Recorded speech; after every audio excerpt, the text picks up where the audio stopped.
आज 4 बातें आप सबसे कहूँगा। चर्चा, चर्या, चिंता, चेष्टा। चर्चा, चर्या, चिंता, चेष्टा। हम चर्चा में कितने निष्णात हैं। कोई भी बात हो जाए तो चर्चा तो बहुत गहराई से करते हैं, बड़ा रस लेकर करते हैं, चर्चा में बड़ा आनंद भी आता है। अच्छी बात। इधर उधर की चर्चा की अपेक्षा धर्म चर्चा करना कल्याणकारी। लेकिन एक बात हमें हमेशा याद रखना चाहिए कि किसी भी क्षेत्र में हम क्यों न जाए, कोरी चर्चा से क्या होगा? बोलो, कोरी चर्चा से काम हो जाएगा? अर्थशास्त्र की चर्चा करने से करोड़पति बनोगे क्या? बोलो, नहीं बन सकते। चर्चा करने से परिणाम नहीं निकलता, परिणाम केवल तब और तब हाथ में आता है जब हम अपनी चर्चा को चर्या में ढाल देते। हमें अपनी भूमिका के अनुरूप अपनी चर्या का पर्यालोचन करना चाहिए। जहां हूं वहां से कुछ आगे बढ़ूं।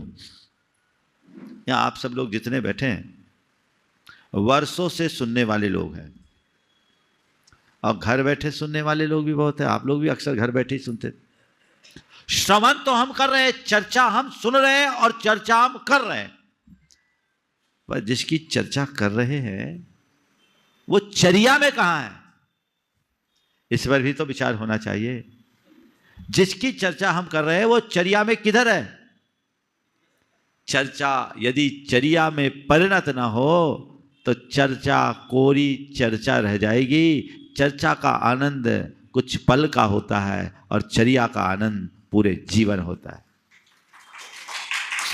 आज एक प्रण ले कि आज से मैं अपनी चर्चा को चर्या में ढालूंगा। कोई जरूरी नहीं कि जितनी चर्चा करे सब हो, लेकिन कुछ तो हो, कुछ तो हो। अपने धार्मिक जीवन की शुरुआत मैंने की 30 वर्ष जहां पहले जहां था वहीं आज हूं, तो बोलो भाई क्या पाए? बाकी सब जगह तो आप लोग अपनी ग्रोथ पर विचार करते हो। धर्म के क्षेत्र में, धर्मचर्या के क्षेत्र में मेरी क्या प्रगति हुई, इसका भी तो विचार होना चाहिए। बोलो, असली प्रगति क्या है? जिसे आप पकड़े हो वो, या जिसे भूल बैठे हो वो? बोलो, हाँ? भूल बैठे हो और कसम खाए हो कि याद करेंगे नहीं। क्या है? इस भूल को भुलाना होगा। यदि यही दोहराते रहेंगे तो कुछ नहीं होगा। दूसरी बात है चिंता और चेष्टा। आपके सामने कोई भी परिस्थितियां बन जाए, तुरंत चिंतित होते हो? होते हो? ऐसा कोई व्यक्ति नहीं है जो कभी चिंतित ना होता हो। महाराज कभी की बात करते हो, हम तो अक्सर चिंता ही में रहते हैं। कुछ लोग तो ऐसे हैं जो चिंता में सोते हैं और चिंता ही में उठते हैं, है ना? पूरा जीवन ही चिंता में घुटता जाता है। आपको चिंता क्यों होती है महाराज? कोई काम रुक गया तो चिंता, कोई समस्या आ गई तो चिंता, है ना? कोई परेशानी खड़ी हो गई तो चिंता।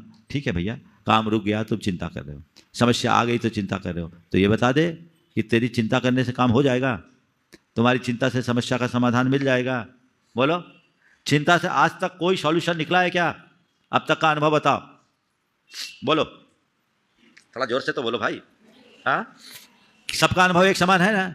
चिंता से आज तक कोई सॉल्यूशन नहीं निकला, बल्कि चिंता खुद में एक प्रॉब्लम है ना? वो खुद में एक समस्या है, उससे समाधान कैसे निकलेगा? ना भूत हो ना भविष्यति। तो महाराज जब ऐसी समस्याएं आ जाए, अचानक रुकावटें आ जाए, काम अटक जाए, तो फिर क्या करे?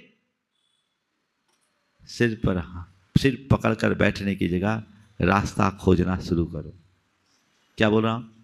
सिर पकड़कर बैठने की जगह रास्ता खोजना शुरू करो। कोई भी ऐसी परिस्थिति आए, चिंता की जगह चेष्टा करो। क्या करो? मेरे सामने कोई रुकावट आई, ठीक है, काम रुका, बिना कारण के कार्य होता है क्या? बोलो, बिना कारण के कार्य होता है? नहीं, कारण तो होता है। कारण खोजो। मेरा काम रुक रहा है तो क्यों कर रुक रहा है? कारण अंतरंग भी होता है, बहिरंग भी होता है। हम दोनों कारणों को खोजे। महाराज कारण खोजते हैं, लेकिन प्रयास भी करते हैं, खूब करने के बाद भी काम नहीं होता। नहीं होता तो भी क्या करोगे, परेशान होगे क्या?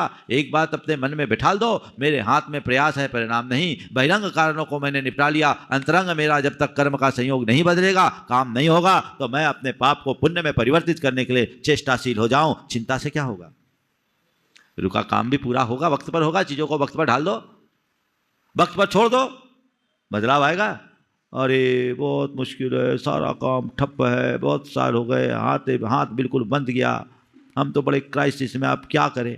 रोते रहो और क्या करोगे? रोने से हल होगा क्या? प्रयास करो, परेशान मत हो। जो मेरे हाथ में वो मैं करूंगा, और जो परिणाम निकलेगा उसे सहज भाव से स्वीकारूंगा। एक सच्चे आध्यात्मिक व्यक्ति की केवल यही परिणति होती। चिंता करके क्या करें? ठीक है भैया, जो सामने आया उसका सामना करो,